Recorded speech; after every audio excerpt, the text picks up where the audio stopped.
Bonjour, je vais me présenter rapidement parce que la vidéo est déjà bien assez longue. Moi c'est Snow et j'ai eu pour projet de faire une vidéo sur l'anxiété chez l'artiste. Pour ça j'ai interviewé une amie. Je vous conseille d'écouter cette vidéo comme un petit podcast, genre vous la mettez dans les transports en commun ou quoi. Et moi je vous retrouve à la fin, bonne vidéo. Bonjour Lyria, pour moi t'es quelqu'un qui a un point de vue intéressant sur ce que peut être l'anxiété chez l'artiste via ton parcours et ton expérience. Donc je vais d'abord te laisser te présenter, à savoir qui tu es, qu'est-ce que tu fais dans la vie et depuis combien de temps tu dessines. Je m'appelle Clara, j'ai 25 ans et je dessine depuis que je suis toute petite. J'ai vraiment commencé à dessiner à 8 ans, je veux dire hors les petits dessins qu'on faisait quand on était petit pour représenter papa et maman. Et à partir de mes 8 ans, j'ai jamais lâché le dessin, ça fait quand même un bout de temps que je fais. J'ai suivi des études en infographie 3D dans le domaine du cinéma. Je suis actuellement assistante direction artistique VFX pour TF1. Un beau parcours du coup. C'est surtout sur ce point de vue-là que je voulais t'interviewer. C'est typiquement ce genre d'artiste du coup qui est très doué, qui sait vraiment servir de ses mains et qui n'est pas du tout connu sur les réseaux sociaux parce que toi du coup c'est ton métier mais t'en as pas fait ton métier sur les réseaux. Et je voulais savoir du coup toi qui as étudié là-dedans et comment tes études ont impacté ta pratique du dessin. Ah, c'est intéressant comme question. En fait, ce que m'a appris mon école, c'est vraiment le côté 3D du dessin.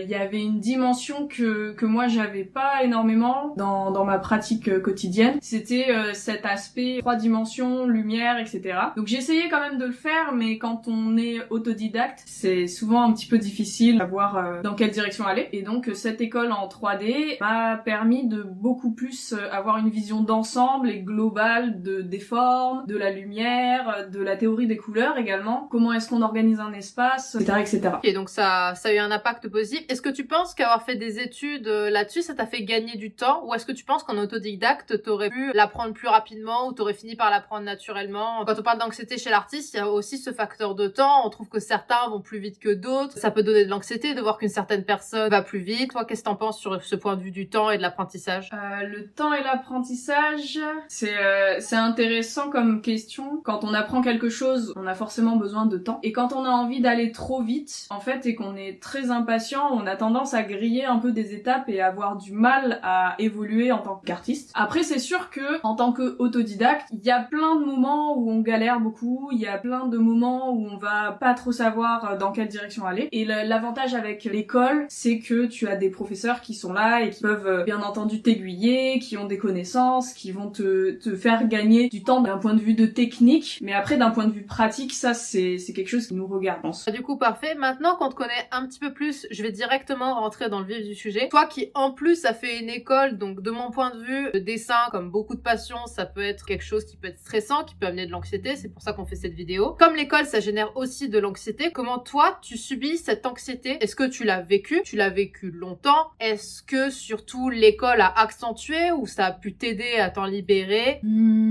Étrangement, l'anxiété chez l'artiste, je l'ai plus ressentie quand j'ai commencé à être un peu plus familière sur les réseaux sociaux et dans le domaine de l'école. Parce que en fait, moi j'ai été une personne qui avait pas beaucoup accès aux réseaux sociaux, je recherchais pas du tout ça quand j'étais plus jeune. J'ai eu un portable très très tard et qui ne me permettait pas d'aller vraiment sur internet. Donc pendant une très longue période, je n'ai pas trop ressenti d'anxiété chez l'artiste d'un point de vue comparaison aux autres. Il y a eu d'autres sujets, mais d'un point de vue comparaison aux autres, je l'ai vraiment ressenti fortement quand j'ai commencé à un peu plus naviguer sur internet, sur les réseaux, et du coup à l'école, quand t'es dans une école d'artistes, tu côtoies énormément de personnes qui ont un super œil, qui ont un super talent, qui vont avoir beaucoup de choses que toi tu n'as pas forcément, et donc forcément tu te compares. Et pour ce qui est des réseaux sociaux, pareil, il y a ce côté très rapide. Les réseaux sociaux, ça va vite. Il y a une grosse demande de quantité, et c'est quand j'ai commencé un petit peu à comprendre quelle était cette demande de quantité que je me suis sentie plus anxieuse. Parce que tu sens qu'il y a une attente derrière, tu sens qu'il y a cet artiste-là que tu suis, poste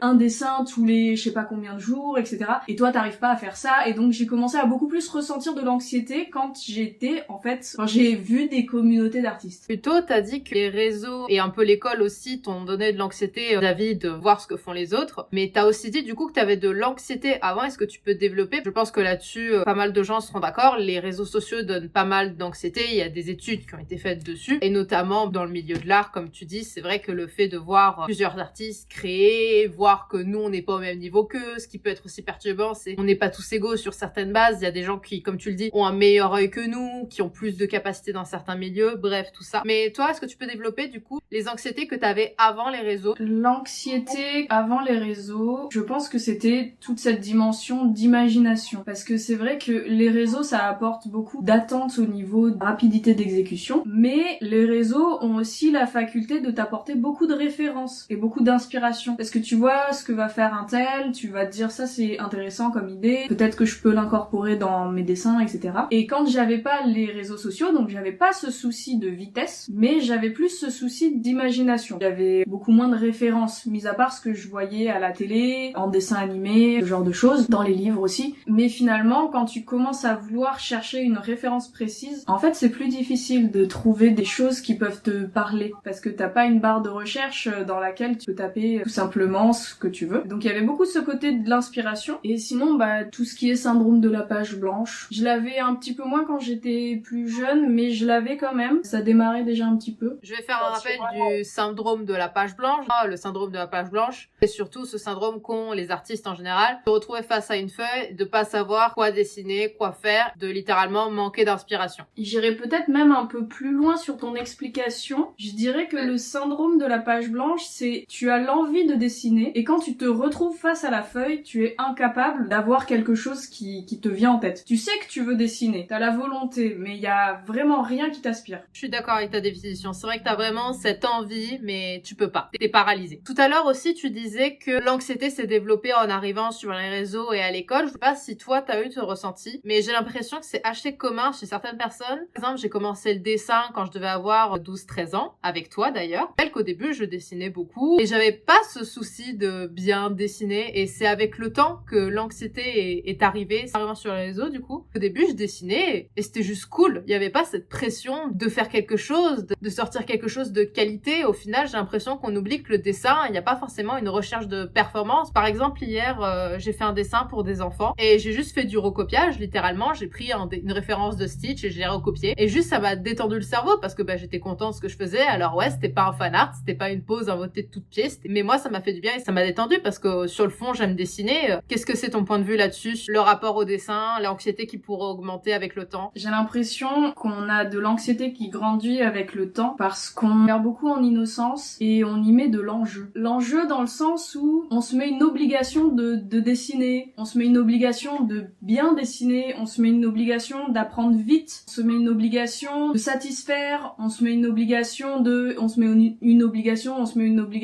et en fait, au fur et à mesure de rajouter ces obligations, on perd un petit peu cet aspect qu'on avait quand on était peut-être plus jeune, de se dire « Ah, j'ai envie de dessiner parce que ça m'amuse, j'ai envie de dessiner parce que j'ai trop d'idées dans la tête et j'ai envie de faire quelque chose avec, j'ai envie de raconter des histoires aux gens, j'ai envie de dessiner parce que il y a des personnages que j'ai imaginés et qui sont chouettes et que j'ai envie de partager et voilà quoi. » Ou des fois juste des envies de dessiner parce qu'on a besoin de dessiner. Moi je sais qu'il y avait des moments, j'avais pas forcément quelque chose à raconter, mais je ressentais un besoin de dessiner. Des fois quand on est au collège, on a un professeur qui nous ennuie, c'est pas trop recommandé ce que je vais dire, mais je pouvais pas m'empêcher de griffonner sur le bord de ma feuille pour extérioriser certaines choses, ou même quand on ressent des émotions qu'on ne connaît pas encore, qu'on n'a pas l'habitude d'aborder, on peut se dire là j'ai besoin de dessiner parce que j'ai trop de sentiments en moi et je sais pas quoi en faire, je sais pas comment les verbaliser et en parler autour de moi, donc à la place, je dessine. J'aime beaucoup ce mot que t'as mis, obligation, qui à mon sens est en grande partie notre anxiété. Comment tu l'as vécu cette anxiété au fil de ton dessin, sous une période de temps? Au début, du coup, a priori, t'en avais pas trop, ça a commencé à augmenter quand t'as été sur les réseaux et à l'école. Comment elle est maintenant? Est-ce qu'elle est plutôt élevée? Est-ce qu'elle a baissé? Et surtout, à sa période la plus haute, comment est-ce que tu vas la gérer au quotidien? C'est riche comme question. Beaucoup d'éléments de réponses possibles. Donc moi, quand j'ai commencé à sentir l'anxiété arriver, ce qui a été assez difficile pour moi, ça a été d'en parler. Et comme j'en parlais pas, en fait, cette anxiété, elle a grandi. Elle a grandi jusqu'au point où j'ai pas pu toucher un stylo et un crayon ou n'importe quoi qui s'apparentait au dessin pendant peut-être au moins 6 mois, voire 1 an. Bon, il y avait beaucoup de choses en dehors de mon anxiété concernant le dessin. Il y avait beaucoup de choses qui prenaient des parts importantes de ma vie à ce moment-là, donc j'ai pas beaucoup cherché plus. J'arrivais pas à dessiner, donc je n'ai pas dessiné. Dans cette période où ça a été très très très élevé, j'ai eu beaucoup de syndrome de la page blanche, de me dire j'ai envie de dessiner, j'y arrive pas, j'ai envie de dessiner, j'y arrive pas, et j'ai encore envie de dessiner, et j'y arrive toujours pas. Et dans cette période-là, j'ai pas forcé. J'ai eu beaucoup de mal à lâcher prise sur le fait de ne pas forcer. Il y a eu un moment donné où j'ai tellement pas réussi à dessiner que je me suis dit, bah tant pis, je peux rien faire de plus en fait. Je me suis pas attardée dessus et j'ai mis ça de côté pendant un bout de temps. Et le fait d'avoir mis ça de côté, bah en fait, ça m'a permis de régler d'autres problèmes que j'avais qui étaient en dehors de mes soucis d'artiste. Là, je vais faire un petit truc qui est un peu personnel, ça dépend de la situation de chacun. Mais c'est vrai que l'anxiété qu'on a en tant qu'artiste, ça peut aussi beaucoup dépendre de notre environnement et de ce qu'on vit. Comme j'étais mal dans ma vie à ce moment-là, j'étais mal dans mon dessin. Quand j'ai arrêté de dessiner et que j'ai décidé au contraire d'essayer de soigner ma vie, ça a petit à petit soigné mon syndrome de la page blanche. En fait, c'est un peu compliqué comme question parce que je pense qu'en fonction des gens, ça va beaucoup dépendre de la personne, de comment est-ce qu'on traverse la passion qu'est le dessin, quel rapport on a à cette passion et également comment est-ce qu'on est dans nos vies, comment est-ce qu'on gère nos vies. Il y a un point clé que tu as dit au début et tu l'as très bien dit. On a parlé à personne. Je pense que c'est comme ça qu'elle a grandi. Ça a été un des facteurs. Commun qui pourrait être, c'est pour ça que j'ai pris l'initiative de faire ce genre de vidéo, c'est pour en parler. Là, on voit qu'il y a des artistes parce que je sais pas toi ce que t'en penses, mais typiquement, moi je te connais personnellement, t'es une de mes amies les plus proches, mais je sais que si je te connaissais pas, et c'est le point de vue que j'ai sur certains artistes qui dessinent à mon sens très bien, dans ma tête, vous dessinez tellement bien et vous avez un niveau tellement haut, je me dis mais c'est pas possible que ces gens-là ils soient concernés par ah mais j'arrive pas à progresser, ah mais j'arrive pas à faire ci, ah mais j'arrive pas à faire ça. Mais en fait si, totalement, parce que bah à chacun son niveau, on essaye tout le temps de progresser. Bien sûr, parce qu'en fait, la chose merveilleuse d'être un artiste, c'est qu'on peut toujours apprendre de nouvelles choses. On peut toujours découvrir de nouvelles choses, créer de nouvelles choses. Et la chose qui est plus difficile avec ce côté-là, c'est que on a l'impression que c'est infini, que jamais ça s'arrête, que ça sera jamais assez bien et qu'on peut toujours avoir quelqu'un au-dessus de nous. Et ça, c'est un équilibre en fait qui est difficile à trouver. Si on est trop dans l'un, si on est trop dans ce côté infini, sans fin, jamais ça s'arrête, on a toujours quelqu'un au-dessus de nous, on va forcément être démotivé, on va forcément culpabiliser et on va forcément avoir du mal parfois à s'y mettre parce qu'on ne voit pas le bout. Côté merveilleux, si on a que ça, c'est un peu un miracle. Je connais aucun artiste qui n'a que ça, mais il faut juste réussir à équilibrer cette part-là d'émerveillement quotidien avec cette part de on peut toujours faire mieux et on peut toujours faire plus parce que ça nous pousse à avancer, à nous améliorer, mais sans non plus culpabiliser de pas être aussi bien qu'un tel ou un tel. Sur cette note positive, on va passer, parce qu'on a beaucoup parlé d'anxiété, pas de côté négatif, mais presque. Non, on va passer à ce qui pourrait en intéresser certains. Est-ce que toi, tu penses que tu aurais des conseils à donner pour combattre cette anxiété? Alors moi, j'ai fait un petit truc pour sortir de mon anxiété à un moment donné. J'ai coupé l'ordinateur. J'ai repris mon carnet à dessin, j'ai pris mon crayon et j'y suis allée à l'ancienne. Et j'ai juste fait des petits croquis pour rien. Juste parce que ça m'amusait, pour retrouver un petit peu des sensations qu'on n'a pas forcément quand on est au numérique. Et donc du coup, j'ai juste un petit peu renoué avec quelque chose que je connaissais. Quand on est anxieux, moi le conseil que je donnerais, c'est de retourner aux choses qu'on connaît. En fait, l'anxiété, c'est quoi? L'anxiété, c'est quand on a peur de quelque chose. C'est quand on est stressé par quelque chose. Et on a peur généralement par des choses qu'on ne maîtrise pas. Les choses qu'on ne maîtrise pas, ça nous fait peur parce qu'on sait pas comment les aborder. Et donc si on va dans notre zone de confort, la zone de confort, c'est quelque chose qu'on connaît, on a moins peur de l'aborder, on sait qu'on est confortable avec, par exemple, dessiner des mains, non c'est faux, on n'est jamais confortable à dessiner des mains, mais on sait qu'on est confortable à dessiner des personnages plutôt que des paysages. Et donc du coup, en retrouvant un certain confort, on retrouve une certaine confiance en soi et une certaine estime dans nos dessins, et en redonnant de la valeur à ce qu'on fait, ça nous permet ensuite de se dire ah bah finalement c'est pas si mal, je suis capable de faire quelque chose. Et en se sentant capable de faire quelque chose, on peut petit à petit se sentir capable de faire de nouvelles choses. Je suis tout à fait d'accord avec cette notion de retour dans sa zone de confort et t'as dit tout ce qu'il fallait pour moi. J'ai fini mes questions. Est-ce que toi de ton côté t'as quelque chose à ajouter, des expériences, des anecdotes, peut-être des dessins à montrer qui peuvent compléter cette interview, cette anxiété chez l'artiste, quelque chose qui peut alimenter un petit peu plus ce témoignage? Il y a une chose dont je voudrais bien parler un peu. Moi je pense que quand on a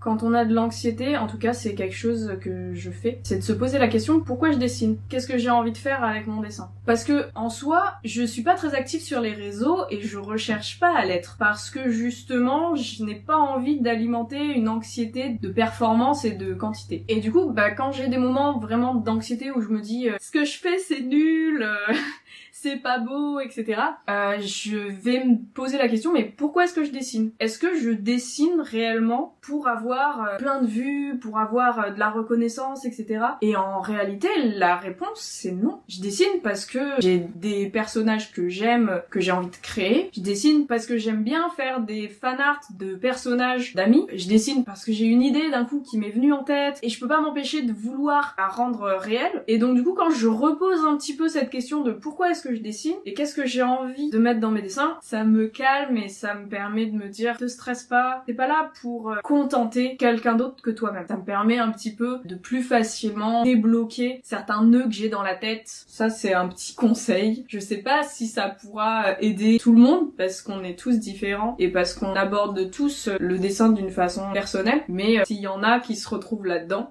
peut-être que ça peut aider à certains moments. Mais écoute, je suis sûre que ça en aidera certains parce que moi d'entendre ça, ça me fait penser à mon vécu. Toi, tu dis que tu cherches pas du tout à être active sur les réseaux et je respecte ça parce que moi, je me suis lancé un petit peu ce défi de faire beaucoup de contenu et je me suis perdue là-dedans, notamment l'année dernière et j'en suis arrivée comme toi à me poser cette question, mais tu dessines pas pour les vues, pour la reconnaissance et tout, même si on va pas se mentir, c'est cool, hein, on apprécie. Mais sur le fond, je dessine parce que j'ai un surplus d'émotions qu'il faut que j'exprime par le dessin. C'est notamment les campagnes de jeux de rôle qu'on fait avec des amis où je vais avoir besoin de créer parce que ça m'apporte trop d'émotions et j'ai besoin d'extérioriser tout ça. Autre chose à ajouter ? Je voulais parler un petit peu de la confiance en soi. J'ai tendance à penser que être artiste et avoir confiance en soi, c'est vraiment quelque chose qui va ensemble. En tout cas, c'est quelque chose que j'ai expérimenté. Quand j'étais jeune, pour pouvoir continuer à dessiner, j'ai vraiment eu besoin de construire une confiance en moi. La confiance, elle ne s'acquiert pas, elle se construit. De mon point de vue, en tout cas. Cette confiance qu'on développe au fur et à mesure, ça nous permet d'avancer parce que le dessin, c'est quand même un chemin qui est long, qui est laborieux, qui est lent et qui est très personnel. C'est un petit peu,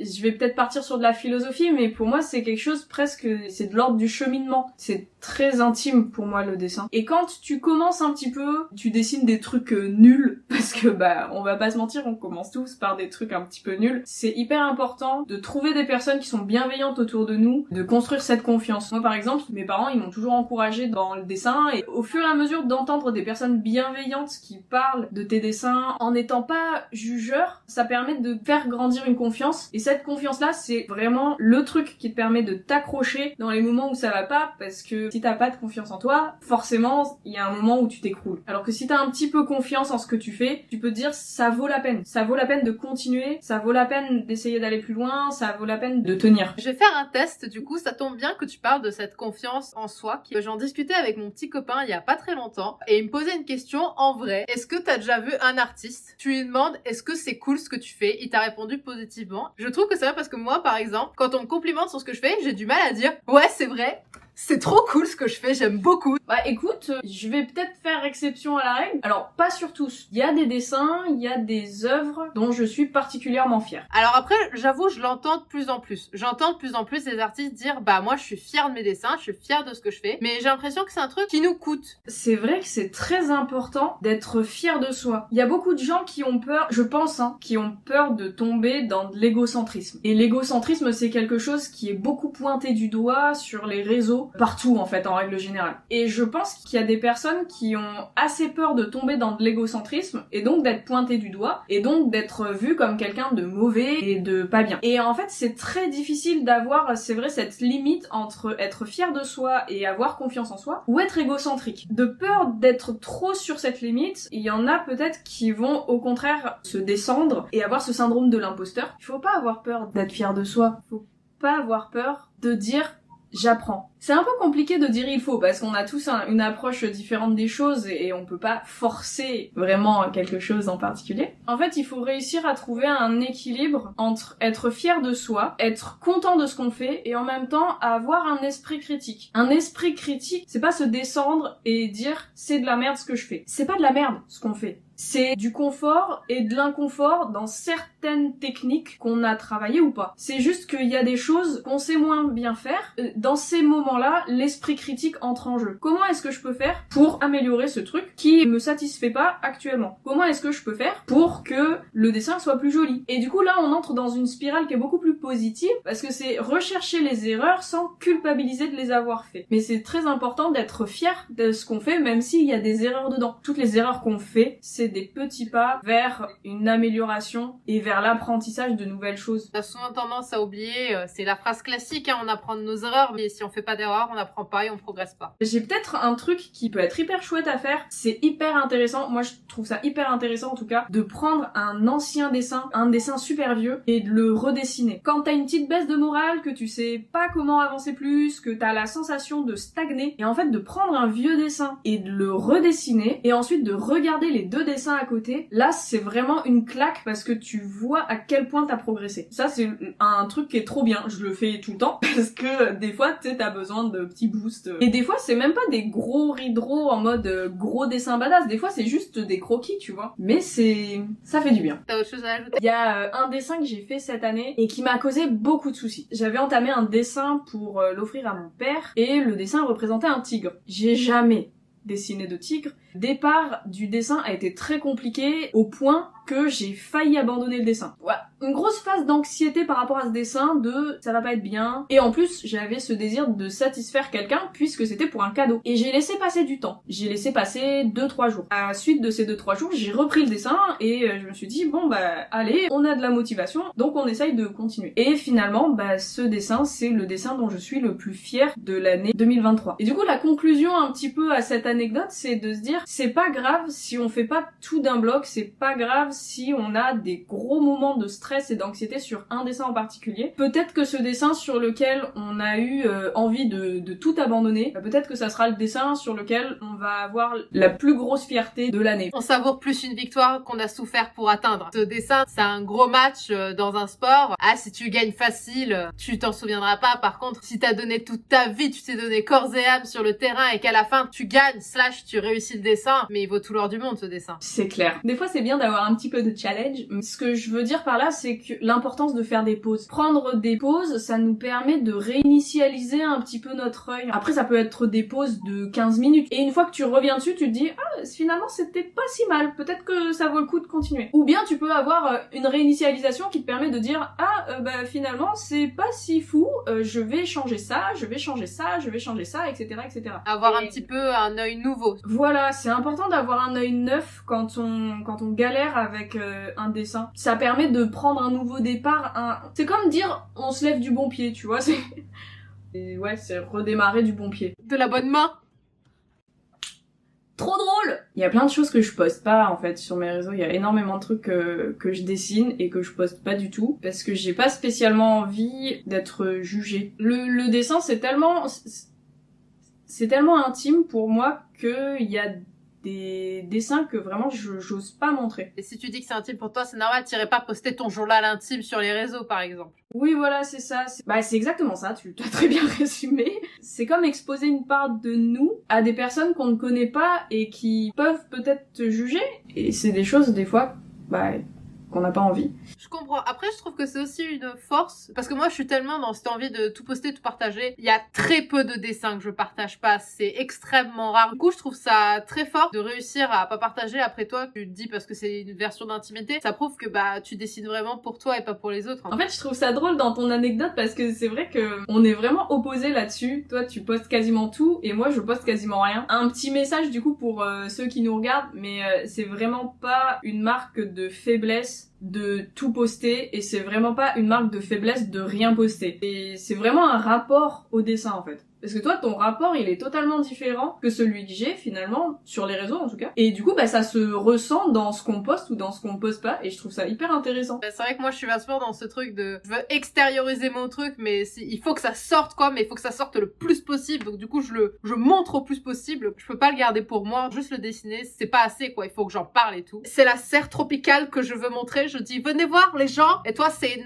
mon jardin. N'approchez pas. Voilà, c'est un peu ça. Autre petit message que j'ai envie de dire par rapport aux personnes qui postent beaucoup. Moi, je trouve ça très bien d'avoir un besoin d'être validé. Parce que en fait, quand on montre beaucoup nos dessins, j'ai la sensation que c'est pour avoir une recherche de validation de la part de l'autre. Et je trouve pas du tout ça mauvais. Parce que je sais qu'il y a des gens qui sont en mode ah non, c'est pas bien et tout. De se faire valider par les autres. Et tout. Il faut que ça soit seulement nous, le propre juge de nos dessins, etc. D'une certaine partie, c'est un peu vrai. C'est important qu'on ait le dernier mot sur est-ce que notre dessin vaut la peine ou pas. Mais en même temps, le fait d'être validé par les autres, c'est pas spécialement quelque chose de mauvais parce que c'est plein de petites choses comme ça qui aident à la confiance en soi. Oui, surtout, par exemple, les gens qui veulent littéralement vendre leurs œuvres, c'est pratique si ça plaît aux autres, quoi. C'est mieux, c'est sûr. Puis aussi le fait de beaucoup poster, je m'en rends compte. Après, moi j'ai de la chance, je crois que j'ai vraiment aucun hater, j'ai jamais eu aucun méchant commentaire sur mes dessins. Mais le fait aussi de poster, d'avoir du monde qui voit mes dessins, en général les gens ils peuvent me dire ce qu'ils en pensent, parce que même si j'ai toi, un peu mon maître du dessin, quand j'ai un souci, je vais te montrer mon problème. Appelez-moi sensei.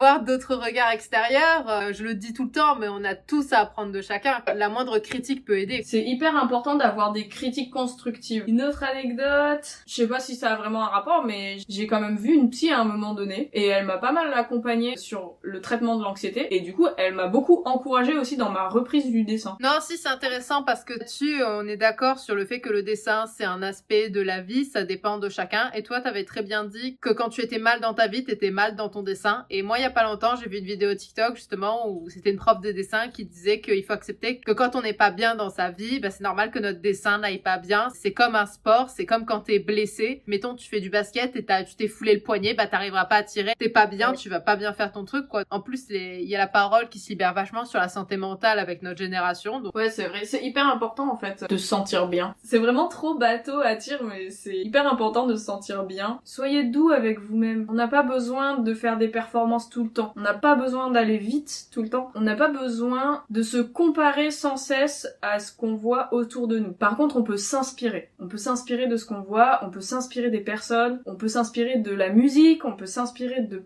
plein de choses, mais soyez doux avec vous-même et soyez doux avec vos œuvres. C'est pas nécessaire de tout le temps juger un dessin. On n'est pas obligé de tout le temps se dire « Ah oui, l'esprit critique, il faut l'avoir sur chaque dessin, etc. » Et on n'a pas besoin de se dire tout le temps « Il faut que je m'améliore ». On peut juste faire et prendre du plaisir avec le fait de faire. J'aime beaucoup, je suis tout à fait d'accord. C'est beau parce que moi tout à l'heure j'étais en train de dessiner avec des enfants que je gardais et en fait la petite m'a dit tu dessines tout ce que je fais, mais c'est une petite de 6 ans donc bien évidemment qu'elle a pas les performances de quelqu'un qui dessine depuis 15 ans. Ça m'a fait du bien de juste dessiner pour le fun. J'ai fait mon petit soleil dans le coin de la feuille, petit trait pour faire les rayons du soleil et j'ai dessiné une fleur avec vraiment juste une tige et des ronds et c'était cool. Bah ouais, parce que finalement on n'a pas besoin d'être performant tout le temps. Le dessin c'est une possibilité, je dirais même c'est une invitation à chercher toujours plus loin de nos limites et en même temps c'est aussi une invitation à laisser parler notre enfant intérieur. Parce que combien de fois est-ce que on dessine des trucs qui nous font juste marrer? Le dessin c'est un truc que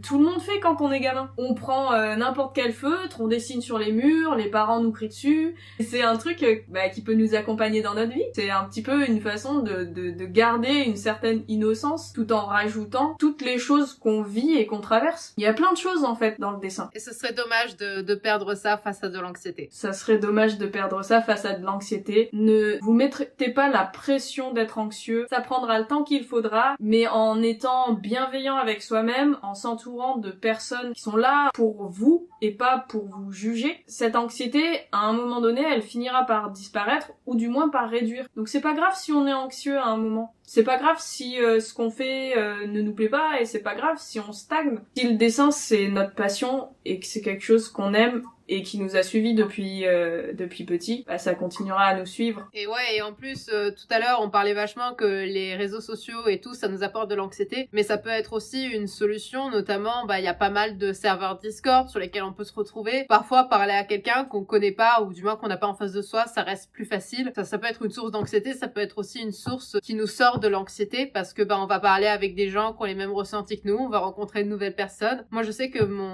ce compte, il m'a beaucoup apporté quand j'ai commencé à avoir une petite commu. Il y a des gens que j'ai rencontrés, c'est des amis pour la vie, quoi. Ça, c'est beau parce que l'art, ça nous permet d'exprimer profondément ce qu'on est tout en rassemblant les gens. L'art, en fait, c'est une sorte de langage. Ça peut toucher n'importe qui, même des personnes qui sont pas artistes. Et c'est super gratifiant de rencontrer des personnes qui sont dans les mêmes passions, de rencontrer des personnes avec qui on peut partager, avec qui c'est simple et avec qui on se sent pas jugé. Moi, je trouve vraiment super la communauté que t'as. Je suis pas très active dans cette communauté parce que je suis très timide. C'est quand même un miracle qu'on voit ma tête actuellement.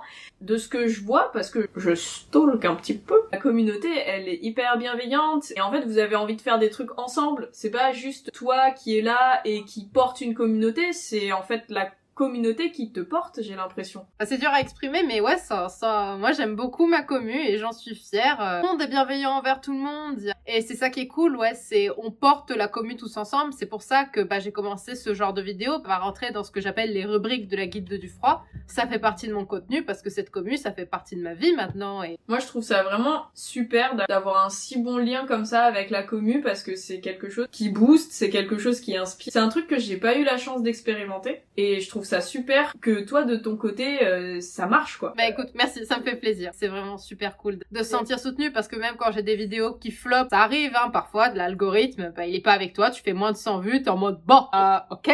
Maintenant, je m'en fous un peu parce que les gens que je voulais qu'ils voient la vidéo, bah ils l'ont vue. C'est rigolo parce que dans la vie d'un artiste, ça peut vraiment se jouer à peu de choses. Moi, ce qui a changé ma vie d'artiste, c'est 2 personnes. Et toi, j'ai l'impression que ce qui te transforme, c'est une communauté, tu vois. 2 choses qui m'ont changé ma vie d'artiste, c'est le jeu de rôle parce que ça m'a permis de reconnecter avec le dessin. Je dessinais plus jusqu'à ce que je fasse du jeu de rôle. Et puis après, bah la communauté parce que j'ai commencé à avoir ce stress, ce blanc, ce stress des vues, de vouloir plus, même si j'étais pas mis en avant par l'algorithme. Et le fait d'avoir cette commu, de recompléter le tout, quoi, bah je savais pourquoi je dessinais parce que je voulais faire des trucs de jeu de rôle. J'avais reconnecté avec mon moi antérieur. Et la commu que j'avais me permettait d'avoir ce que je voulais, de partager avec des personnes mon point de vue, d'en apprendre sur ces personnes, de les aider à progresser, qu'elles m'aident aussi à progresser. Ouais, c'est un échange. Moi, j'ai pas eu ça avec une communauté, mais j'ai eu ça avec 2 personnes. Une amie qui a vraiment changé ma vie au collège parce que, en fait, on dessinait tout le temps toutes les deux. C'était une personne qui était super douée par rapport à moi et qui me donnait plein de conseils, qui me donnait plein de pistes pour m'améliorer et du coup ça c'est vraiment une personne qui m'a porté et qui m'a donné envie de m'accrocher et mon professeur d'art plastique de collège aussi qui m'a conforté dans cette passion là. Et toi j'ai l'impression que cet échange que j'ai eu avec ces 2 personnes et ce boost, c'est ta communauté qui te l'apporte et je trouve ça génial de voir à quel point on passe par des choses différentes et en même temps que c'est des choses qui nous portent et qui nous permettent d'aller plus loin, quoi. Moi, je trouve que c'est beau de finir là-dessus. Je sais pas ce que t'en penses. Je pense que c'est très bien de finir là-dessus. Écoute, on va finir les choses en bonne et due forme parce que, bon, certes, t'as pas pour objectif de t'étendre sur les réseaux et tout, mais pour moi, ton travail mérite quand même d'être vu parce que c'est aussi ton métier, hein. Faut quand même le rappeler. Tu vas donner quand même tes réseaux, comment on peut te suivre. On me connaît sur les réseaux par le pseudo de Lyria et c'est le pseudo que j'utilise sur TikTok, Instagram, Discord. Et je poste quasiment rien sur TikTok, donc vous attendez pas à grand chose. Mais on te voit surtout sur Instagram. Bah merci pour ton point de vue, ce témoignage, c'est ce qu'il aidera des gens et que ça plaît et que si ça aide pas, bah j'espère que ça plaira, qu'on parle un petit peu de l'anxiété chez l'artiste et voilà quoi, bisous. Je sais pas comment on conclut une vidéo moi. Moi de mon côté, merci de m'avoir reçu. J'ai vraiment apprécié faire cette vidéo, même si j'étais hyper stressée au début et tout. J'ai bien aimé parler de ce sujet qui est pas tant discuté. Peut-être apporter des choses, ma petite brique à l'édifice. J'aime beaucoup le bilan qu'on a eu. Moi j'aime beaucoup la discussion qu'on a eue et je serais très fière. Voilà, je serais fière de ce qu'on aura fait et de le montrer sur les réseaux. Merci d'être resté jusque là. D'habitude je fais que des vidéos TikTok donc c'était un vrai challenge de faire une vidéo pour YouTube. Je sais pas vraiment si j'en referai d'autres. Donc tu peux me suivre sur mes réseaux Instagram et TikTok où je suis bien plus actif et je poste régulièrement. Encore merci d'être resté jusqu'à la fin. Laisse un commentaire si la vidéo t'a plu et à bientôt.